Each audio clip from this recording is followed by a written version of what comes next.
Eu sempre fui fascinado por histórias de terror, especialmente as que envolvem fantasmas, zumbis e vampiros.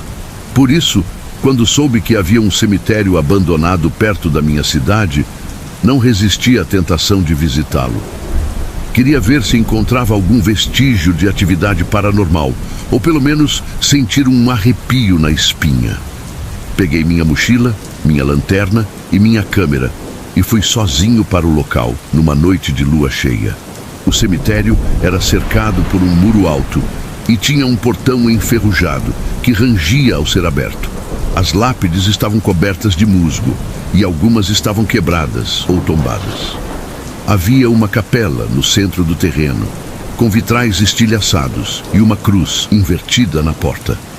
O lugar exalava um cheiro de mofo e de morte, e eu podia ouvir o vento uivando entre as árvores secas. Eu caminhei pelo cemitério com a lanterna na mão, procurando por algo que chamasse minha atenção. De vez em quando, eu tirava uma foto de alguma sepultura antiga ou de algum símbolo estranho. Eu não sentia medo, apenas curiosidade. Eu queria descobrir os segredos daquele lugar e, quem sabe, até encontrar algum fantasma amigável.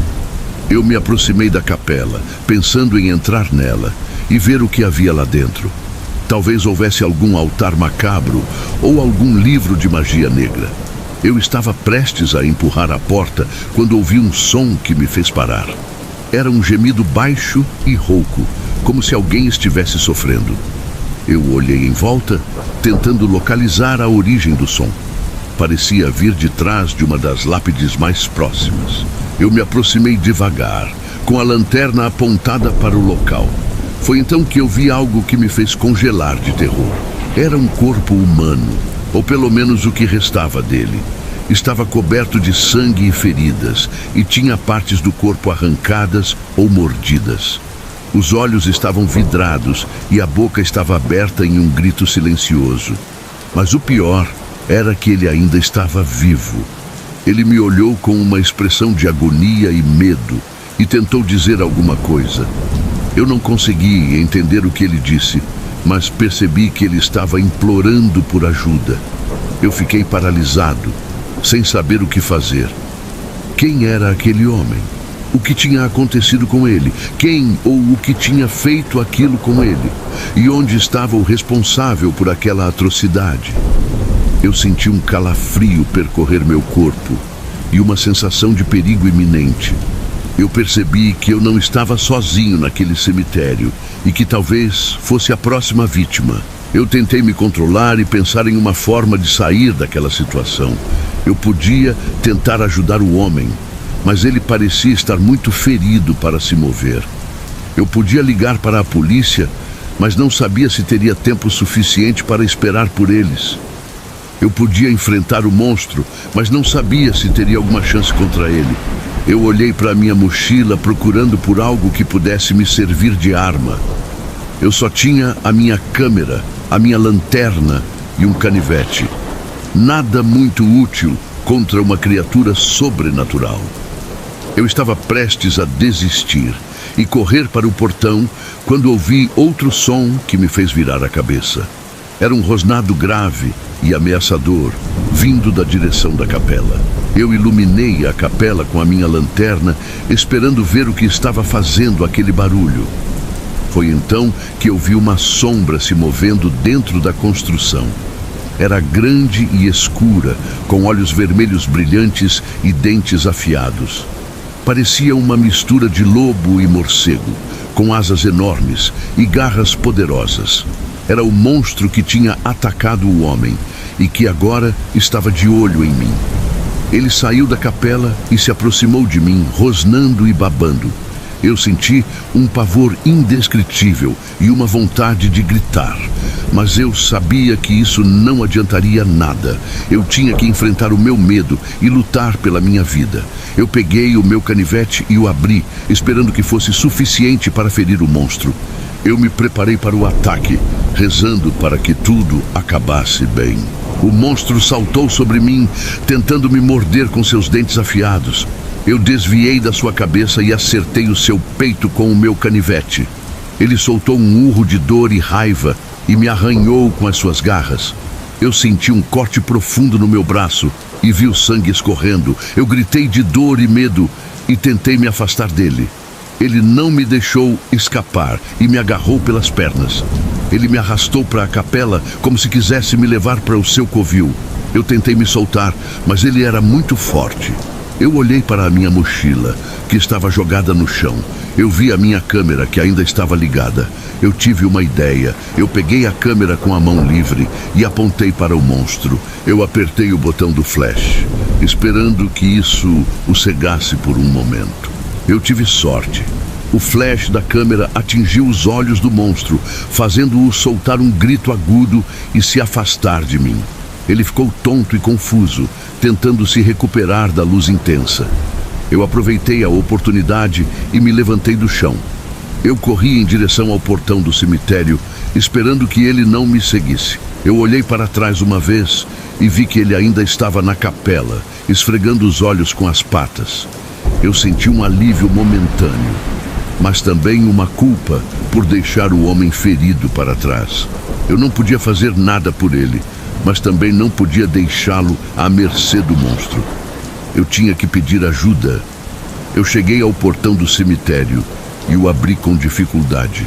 Eu saí para a rua procurando por algum sinal de civilização.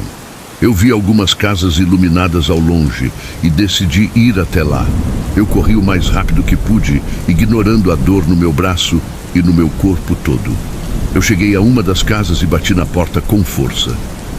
Uma mulher atendeu, assustada com a minha aparência.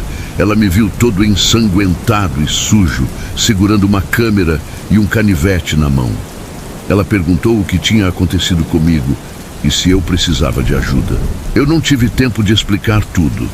Eu só disse que havia um homem ferido no cemitério e que ele precisava de socorro urgente. Eu também disse que havia um monstro lá dentro e que ele era muito perigoso. Ela ficou assustada com as minhas palavras, mas também preocupada com o homem. Ela disse que ia ligar para a polícia e para a ambulância e que eu devia esperar dentro da casa dela até eles chegarem. Eu entrei na casa dela e me sentei no sofá da sala. Ela me ofereceu um copo de água e um pano para limpar o meu braço. Ela também me perguntou como eu me chamava e de onde eu vinha. Eu disse que me chamava Lucas e que eu morava na cidade vizinha. Ela disse que se chamava Maria e que ela morava ali há alguns anos. Ela ligou para os números de emergência e contou o que eu tinha dito. Ela pediu que eles viessem rápido, pois era uma questão de vida ou morte. Eu fiquei esperando na sala dela, tentando acalmar os meus nervos. Eu não sabia se o homem no cemitério ainda estava vivo ou se o monstro iria voltar a atacar.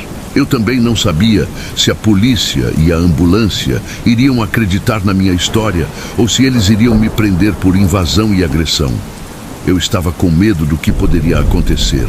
Depois de alguns minutos, eu ouvi sirenes se aproximando. Eu olhei pela janela e vi 2 carros da polícia e uma ambulância parando em frente à casa. Eu vi os policiais e os paramédicos saindo dos veículos e entrando na casa. Eles me viram sentado no sofá e me fizeram várias perguntas. Eu contei tudo o que tinha acontecido, desde o momento em que cheguei ao cemitério até o momento em que fugi do monstro. Eu mostrei a minha câmera, que tinha algumas fotos do lugar e do homem ferido. Eu também mostrei o meu canivete, que estava sujo de sangue do monstro. Eles me olharam com incredulidade e desconfiança. Eles acharam que eu estava mentindo ou delirando. Eles disseram que não havia nenhum monstro no cemitério, apenas um homem morto com marcas de mordidas de animais selvagens. Eles disseram que eu era o principal suspeito pelo crime e que eu teria que ir até a delegacia para prestar depoimento. Eu tentei argumentar, mas eles não me deram ouvidos. Eles me algemaram e me levaram para o carro da polícia. Eles me colocaram no banco de trás, ao lado de outro policial. Eles ligaram a sirene e saíram em alta velocidade. Eu fiquei desesperado, sem saber o que fazer. Eu sabia que eu era inocente, mas não tinha como provar. Eu sabia que o monstro existia, mas ninguém acreditava em mim. Eu sabia que eu estava em apuros, mas não tinha como escapar. Ao chegar na delegacia, fui interrogado e acabei passando a noite por lá. No dia seguinte, me liberaram sem dizer mais nada, apenas fui para casa. Essa noite nunca vou esquecer, foi quando desafiei o sobrenatural e ele me mostrou que tenho que ter respeito por isso.